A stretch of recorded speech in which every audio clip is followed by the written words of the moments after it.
सनातन धर्म में साल भर में 4 नवरात्रियों का विधान है, जिसमें 2 गुप्त नवरात्र आती हैं और 2 उजागर नवरात्र आती है। यानी अश्विन और चैत्र मास की नवरात्रि को उजागर नवरात्र माना जाता है, जिनको सभी ग्रस्त परिवार धूमधाम से मनाते हैं। वहीं दूसरी और गुप्त नवरात्र को तंत्र मंत्र विद्या और महाविद्याओं के लिए साधक के लिए उपयुक्त माना गया है।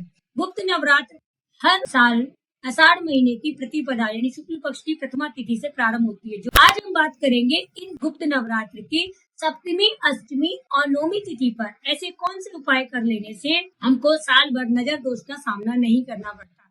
या आपको लग रहा है कि आपके ऊपर किसी ने जादू टोना किया है या काला जादू किया है, तो उससे कैसे इन 3 दिनों में निजात पाई जा सकती है। साथ ही हम बात करेंगे कि हमारे घर में साल भर लक्ष्मी का वास बना रहे, उसके लिए ऐसे कौन से उपाय हैं जो इन गुप्त नवरात्र में कर लेने से साल भर आपकी तिजोरी भरी रहेगी। साथ ही हम बात करेंगे सुख और सौभाग्य की चाह रखने वाली सुहागिन महिलाएं क्या उपाय करें जिससे कि उनका सुहाग वर्षों वर्ष बना रहे। नमस्कार दोस्तों, जय श्री कृष्णा। स्वागत करती हूँ आपका मेरे YouTube चैनल एस्ट्रो विद आशा में। और आज हम बात करेंगे गुप्त नवरात्र के सप्तमी, अष्टमी, नौमी में किए जाने वाले उपायों। मेरे पास कई लोग आते हैं और अपनी समस्या बताते हैं कि उनके बच्चे को बार बार नजर लग जाती है, या कई लोग ऐसे भी आते हैं जो कहते हैं कि मैडम हमारा पहले व्यापार बहुत अच्छा चल रहा था, लेकिन अब ऐसा लगता है कि हमारे काम कारोबार को किसी की नजर लग गई।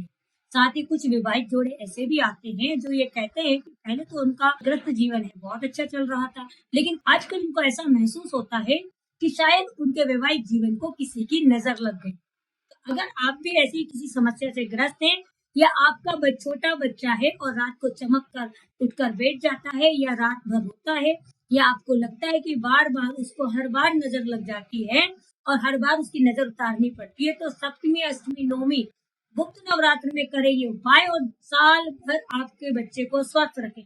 साथ ही ये उपाय समान रूप से आपके काम कारोबार और ग्रस्त जीवन पर भी लागू होता है, बस इसको करने का तरीका और सलीका बदल जाता है। तो पहले बात कर लेते हैं बच्चों को लगने वाली नजर के उपाय। अगर आपको लगता है कि आपके बच्चों को बार बार नजर लग जाती है और या तो स्वास्थ्य खराब हो जाता है, या वह चिड़चिड़ाने लगता है, या रात में चमक कर उठ जाता है, तो आप सप्तमी के दिन एक चांदी की डिब्बी लेकर आ जाइए। उसमें भर लीजिए सूरमा, सूरमे में मिला लीजिए देसी गाय का घी।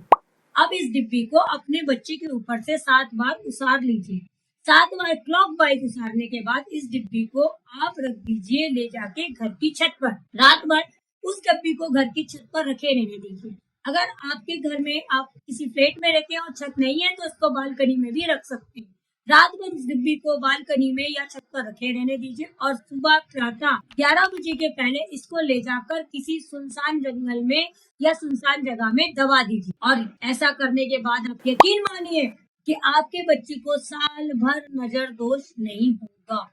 आपके बच्चे को नजर लगेगी ही नहीं, और ना ही वो चिड़चिड़ाएगा, ना ही वो बिना बात कारण रात में चमक कर उठेगा, और ना ही रोएगा। ये हो गया बच्चे के नजर दोष निराकरण।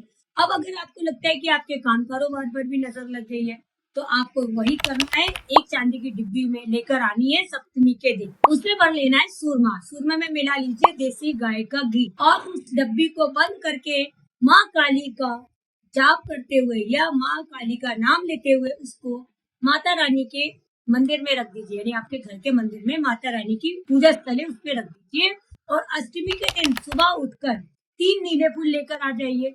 तीनों नीले फूलों को भी माँ काली का ध्यान करते हुए शंकर जी को अर्पित कर दीजिए। अष्टमी की रात में 8 बजे के बाद यानी 8 से रात्रि 12 बजे के बीच वो सूरमे की डिब्बी और वो तीनों पुष्प उठाकर किसी सुनसान जंगल में गड्ढा खोद के गड़ा दीजिए।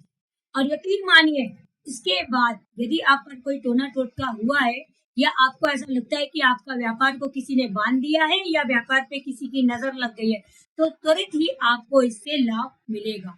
बस ये छोटा सा उपाय आप गुप्त नवरात्र में करके देखिए और फिर बताइएगा कि आपको कैसा फील हो रहा है।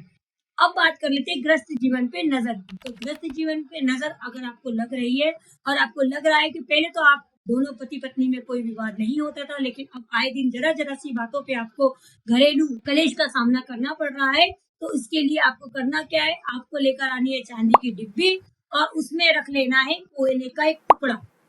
उस कोयले के टुकड़े के साथ रख दीजिए लोबान की एक दिगली और एक साथ में रख दीजिए भीमसेनी कपूर।